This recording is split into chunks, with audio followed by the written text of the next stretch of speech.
Well, I'm really pleased to be here with Bill Shorten, our Shadow Minister for the NDIS, and also Nat Cook, who's the State Shadow Minister for Human Services. Today we're holding a forum to allow the community to express their concerns and their issues with the rollout of the NDIS. The NDIS had so much promise. It is so important to allow people with a disability to live a fulfilling life.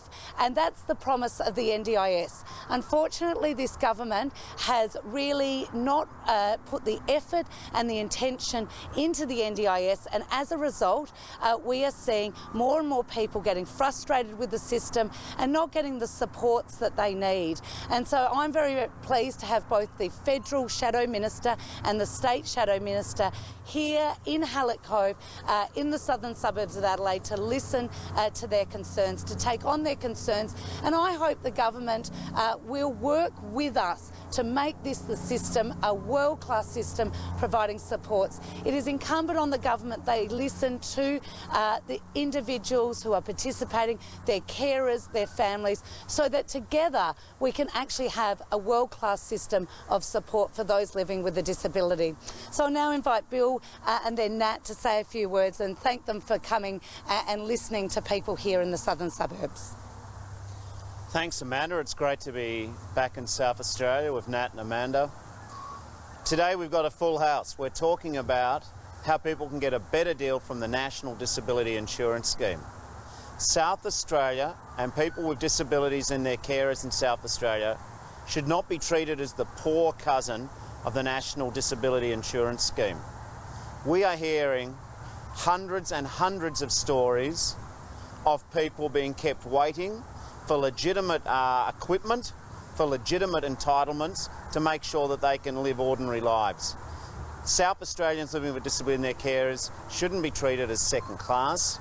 Today we're going to hear more stories, and we are going to put the federal government on notice.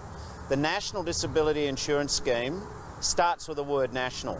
It should be national everywhere, and it means people in South Australia shouldn't have longer waiting times, shouldn't be waiting for necessary equipment. Kids should not be waiting for necessary support, and we're about fixing the NDIS. It's a very good idea, but it is a runaway train where carers and people with disabilities have been forgotten. I might hand over to Nat, then we're happy to take some questions. Thanks, Will. We've got a system that's been set up nationally to ensure for the future of people with a disability, and what we're seeing is a disaster. We're seeing people being set up for a future of disability and dependence rather than independence and inability. We've got systems set up within this government for members of parliament to contact. This is a system of $1.5 billion a year to South Australians, and there is a department sitting there to mitigate members of parliament contacting the media and making a fuss about people who are being let down by this system. People are contacting my office every day, and in particular in relation to transport problems.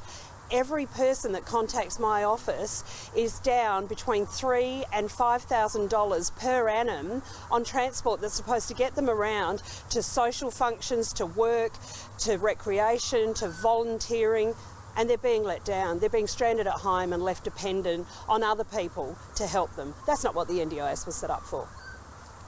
Thanks. Are there any questions for us? Obviously, overnight information has come out about the Morrison government helping the Trump administration in the Mueller inquiry. What concerns do you have?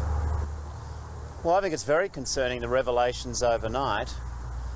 Prime Minister Scott Morrison has questions to answer. For example, what did the Prime Minister say to President Trump? What did President Trump ask Prime Minister Morrison to do? What, if anything, did Prime Minister Morrison do in response to President Trump's requests? It is unsatisfactory for the Australian people to discover what their government is doing in the pages of the New York Times. Now, I noted, and I was pleased to see, that Prime Minister Morrison got a very warm, indeed special reception from President Trump. Mr. Morrison needs to clean up the perception that perhaps the special reception was returned for special favours done. I think it is fundamentally important the Prime Minister clear this issue up. The Australian people value and cherish the American alliance. But no Australian wants to see our Prime Minister having the perception of being a lapdog to a particular US president or American domestic political agenda. Was it in Australia's interest to have any involvement in this investigation? Well, I think Prime Minister Morrison needs to clean up what has happened. You cannot turn on a television anywhere in the world without seeing the latest stories emerging from President Trump in America.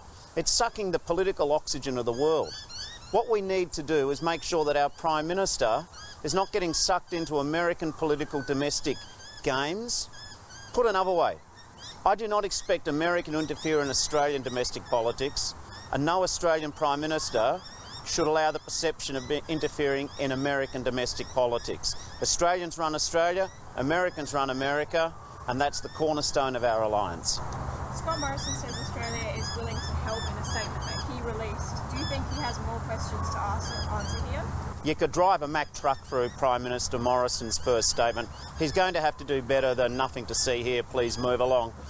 Mr Morrison has a bit of a trademark when it comes to questions that he doesn't like answering, of filibustering, of stonewalling, of brushing them off. The American alliance is the corner of Australian military defence policy. But one of the, I think, secrets of the success of the American alliance is that we don't get entangled in American domestic politics and they stay out of our business.